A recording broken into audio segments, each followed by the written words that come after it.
नमस्कार। All in one study with Samita channel पे 7वीं कक्षा के सभी भाई और बहनों को आज का इस सरस्वती हिंदी भाषा सोपान कलंस को स्वागत है। बच्चों, आज हम इस कलंस में एक कहानी पढ़ेंगे। कहानी को तो पढ़ेंगे, पहले मैं जो कहती हूँ उसे श्रद्धा पूर्वक सुनिए। करत करत अभ्यास की जड़मती होत सुजान, रश्री आवत जाते सिल पर परत निशान। मेरा कहने का मतलब है कि बार बार अभ्यास करने से एक मूर्ख भी बड़ा विद्वान बन सकता है। ठीक वैसे ही जैसे सिल पर यानी कुएं के पत्थर पर यदि एक रस्सी बार बार घिसी जाती है तब उसी पर पे एक गहरा निशान बन जाता है। मेरे कहने का मतलब है कि निरंतर अभ्यास एक व्यक्ति को सफलता यानी उन्नति की ऊंची से ऊंची सीढ़ी तक ले जाता है। इस पर आधारित एक कहानी आज हम तुम्हारे लिए लाई हूँ। तो चलो अब हम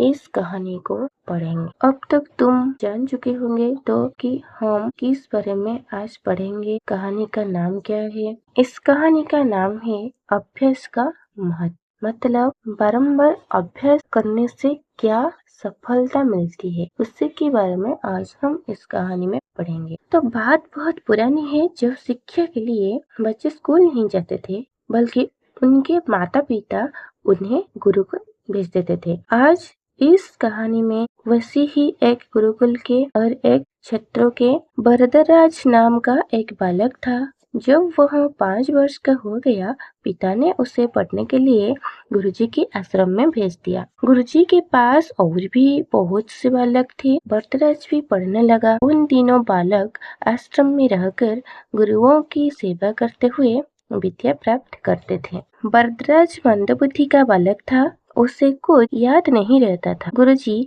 उसे अलग से भी पढ़ाते समझाते थे, पर सब बेकार। उसकी समझ में कुछ भी नहीं आता था। वह 1 साल की पढ़ाई में कई साल लगाता रहा। उसके सहपाठी आगे बढ़ते गए। वरदराज वैसे स्वस्थ और हृष्ट पुष्ट था। वह देखने में भी अच्छा था, परंतु उसका मन पढ़ाई में नहीं लगता था। सहपाठी उससे छेड़ते थे, उसका मजाक उड़ाते थे। गुरुजी के पास रहते हुए उसे 5 साल हो गए थे, परंतु वह कुछ भी नहीं सीख सका था। तो बच्चों, जब हमारे पढ़ाई की उम्र हो जाता है तो हमारे माता पिता क्या करते हैं, हमें स्कूल को भेज देते हैं। उसी तरह वरदराज एक बालक था जिससे कुछ भी पाठ याद नहीं रहता था। उसका बुद्धि थोड़ा सा कमजोर था। उनके पिता ने उसे आश्रम को भेज दिया विद्या प्राप्त करने के लिए। आश्रम में बहुत सारे शिष्य पढ़ते थे। उनके साथ रहकर वरदराज भी चालाक की, परंतु करते कई साल बीत गया। पढ़ाई करते करते कुछ भी उनकी पढ़ाई में उन्नति नहीं हुआ। गुरुजी बहुत निराश हो गए। उनके सहपाठी, उनके साथ जो शिष्य पढ़ते थे वो बहुत आगे निकल गए। एक दिन गुरुजी ने निराश होकर कहा, बेटा वरदराज, मैं समझता हूँ कि पढ़ना लिखना तुम्हारे बस का नहीं है। मैंने कितना प्रयत्न किया, तुम्हें कितना पढ़ाया और समझाया, पर कुछ भी लाभ नहीं हुआ। इससे तो यही अच्छा है घर लौट जाओ और वहाँ जाकर खेती का काम काज देख। वरदराज सोचने लगा कि घर जाकर पिताजी को मैं क्या मुंह दिखाऊंगा। इसे कहूंगा कि गुरुजी ने मुझे पढ़ाने से मना कर दिया है। लोग क्या कहेंगे कि पिता तो माना हुआ विद्वान है और बेटा मूर्ख। यह सोचकर वरदराज की आंखों के सामने अंधेरा छा गया। उसे अपना भविष्य अंधकारमय दिखाई देने लगा। उसने अपने सामान की गठरी बांधी, गुरुजी के चरण छुए, साथियों से गले मिला और भारी मन से विदा हो गया। मारे शर्मा के वह धरती में गड़ा जा रहा था। उसके पांव उठते ही नहीं थे। वह उदास उन्मना सा चल रहा था। घर वापस जाने का उसका जरा भी मन न था और कोई ठहर ठिकाना भी नहीं था। कहाँ जाए, क्या करे, उसकी समझ में कुछ भी नहीं आ रहा था। वह सवेरे चला था और अब दोपहर हो गई थी। रास्ते में खाने के लिए गुरुजी ने उसे सत्तू दिया था। उससे भूख भी लग गई थी और प्यास भी। चलते चलते उसे एक कुआं दिखाई दिया। पानी भरने के लिए वह कुएं पर जा पहुंचा। अचानक उसकी दृष्टि कुएं की जगह पर पड़ी। उसने देखा कि पत्थर की जगह पर पानी खींचने की रस्से की रगड़ से जगह जगह निशान पड़ गए हैं। यहाँ तक कि मिट्टी के घड़ों को बार बार रखने से भी जगत पर गड्ढे भी पड़ गए हैं। वरदराज के दिमाग में बिजली सी कौंध गई। उसने सोचा, कोमल रेशों से बनी रस्सी के बार बार की रगड़ से पत्थर भी कट सकता है। हल्की सी चोट से टूट जाने वाले मिट्टी के घड़ों से पक्के पत्थर पर भी गड्ढे बन सकते हैं। तो फिर क्या निरंतर परिश्रम करने से मुझे पढ़ना लिखना नहीं आ सकता? बस वह स्वयं ही बोल उठा, मैं निरंतर परिश्रम करूंगा, फिर देखता हूँ मुझे विद्या कैसे नहीं आती। उसके स्वर में आत्मविश्वास की दृढ़ता थी, कुछ कर दिखाने का संकल्प था। उसने कुएं पर रखी बाल्टी से पानी निकाला, हाथ मुंह धोया और खाना खाकर पेट भर पानी पिया। अब वो आश्रम की ओर लौट पड़ा। इस बार उसका मन भारी नहीं था, बहुत तेजी से चल रहा था। उसकी उदासी दूर हो चुकी थी। अब तो वह दूसरी ही तरह का वरदराज लग रहा था। सूर्य अस्त होने से पहले ही वह आश्रम में जा पहुंचा। उसने गुरुजी के चरण स्पर्श किए। गुरुजी उसे देखते ही बोले, बेटा वरदराज, तुम घर नहीं गए क्यों? वरदराज नम्रतापूर्वक बोला, गया था गुरुजी, पर आधे रास्ते से लौट आया। अब मेरी आंखें खुल गई है। अब मैंने निश्चय किया है कि मैं पूरी लगन और परिश्रम से पढ़ूंगा। आज से आपको कभी कुछ कहने का अवसर नहीं दूंगा। गुरुजी का दिल पिघल गया। बोले, ठीक है, कुछ दिन और देख लेता हूँ।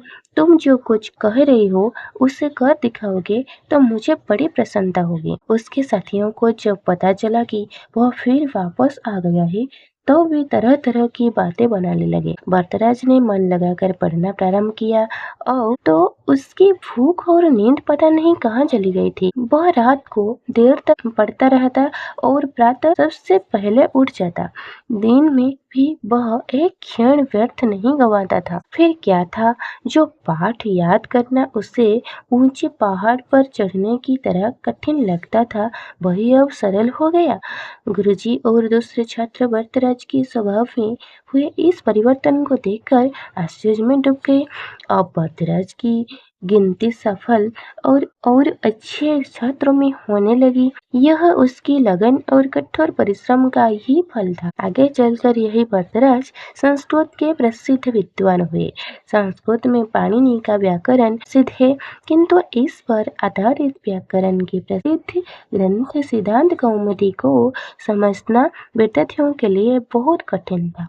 इस कठिनाई को दूर करने के लिए वरदराज ने लघु सिद्धांत कौमुदी व मध्य सिद्धांत कौमुदी नामक 2 ग्रंथों की रचना की। व्याकरण के प्रारंभिक छात्रों के लिए यह दोनों परम उपयोगी ग्रंथ है। वरदराज के जीवन की इस घटना से यह लोकोक्ति प्रसिद्ध हुई। करत करत अभ्यास के जड़माती होत सुजान, रस्सी आवत जात ते सिल पर परत निशान। जो पहले से ही कही थी, इस बात यहाँ लिखी गई है। तो अब हम सरल भाषा में कहानी को समझेंगे। इस कहानी के नाम अभ्यास का महत्व इसलिए रखा गया है, वो लेखक चाहते हैं कि जो उस कहानी को पढ़ेंगे उसके द्वारा जो काम नहीं होता, उन्हें वही काम को बारंबार अभ्यास करना, क्योंकि वही काम से ही बाद में वो सफलता पा सकता है। परिश्रम का फल अच्छा ही होता है, इसीलिए हमें हमेशा परिश्रम करके आगे बढ़ना चाहिए। वरदराज एक बालक था जिसका बुद्धि बहुत कमजोर था। जब उससे 5 वर्ष हो गया, उनके पिता उन्हें एक आश्रम को भेज दिए जहाँ वो विद्या प्राप्त कर सके। वो बाकी शिष्यों के साथ विद्या प्राप्त किया, परंतु बुद्धि तो कमजोर था। उसे कुछ समझ में नहीं आता था और कुछ याद भी नहीं रहता था। गुरुजी उन्हें उनके सहपाठियों के साथ पढ़ाते थे और बाद में उन्हें अलग से ही पढ़ाते थे, क्योंकि वो ज्यादा से ज्यादा पाठ को याद रख सके। उससे बार बार पढ़ाने से वो कुछ भी याद नहीं रखता था। दिन क्या हुआ कि गुरुजी ने उनके ऊपर तंग आ गए। कि कहे कि वो जाकर भरतराज को कहे कि भरतराज देखो, तुम्हारे द्वारा पाठ साठ नहीं होगा, तुम एक काम करो, घर लौट जाओ और जाकर वहाँ गांव में खेती बाड़ी शुरू करो। भरतराज सोचने लगा कि मैं यहाँ आश्रम को विद्या प्राप्त करने आई थी, मैं घर लौट कर पिताजी से क्या मुंह दिखाऊंगा? ये कहूंगा गुरुजी ने मुझे पढ़ाने से मना कर दिया है, लोग क्या कहेंगे कि पिता एक विद्वान है, पुत्र एक मूर्ख। वह सोचकर वरदराज को चक्कर आने लगा। उसे कुछ भी समझ में नहीं आया। उसकी आंखों के सामने अंधेरा छा गया। उसकी भविष्य अंधकारमय दिखाई देने लगा। यह भारी मन से गुरुजी के चरण स्पर्श किए और आश्रम से लौट आए। आते आते ही बहुत जोर से भूख लगी और प्यास भी लगी। चलते चलते उसे एक कुआं दिखाई दी। पानी भरने के लिए जब वह कुएं के पास जाकर पहुंचा, अचानक उसकी दृष्टि कुएं की जगत पर पड़ी। जगत मतलब कुएं के चारों तरफ जो पत्थर के प्राचीर होते हैं उसे क्या कहते हैं? उसे कुएं की जगत कहते हैं। वो देख उस किला में एक स्थान है, यहाँ तक कि मिट्टी के घड़े एक जगह बार बार रखने से उस जगह एक गड्ढे भी हो गए हैं। भद्रज के दिमाग में बिजली सी कौन गई। उसने सोच कोमल रेशों से बनी रस्सी की बार बार की रगड़ से पत्थर कट सकता है। हल्की सी चोट से टूट जाने वाले मिट्टी के घड़ों से पक्के पत्थर पर भी गड्ढे बन सकते हैं। तो क्या मैं बारंबार परिश्रम करने से मुझे पढ़ना लिखना नहीं आ सकता? उनके बाद वो स्वयं सोचने लगा और बोल उठा, मैं अवश्य निरंतर पढ़ूंगा और फिर देखूंगा मुझे कैसे विद्या नहीं आती। जब वो स्वयं बोल उठा तो उसकी स्वर में विश्वास की दृढ़ता थी।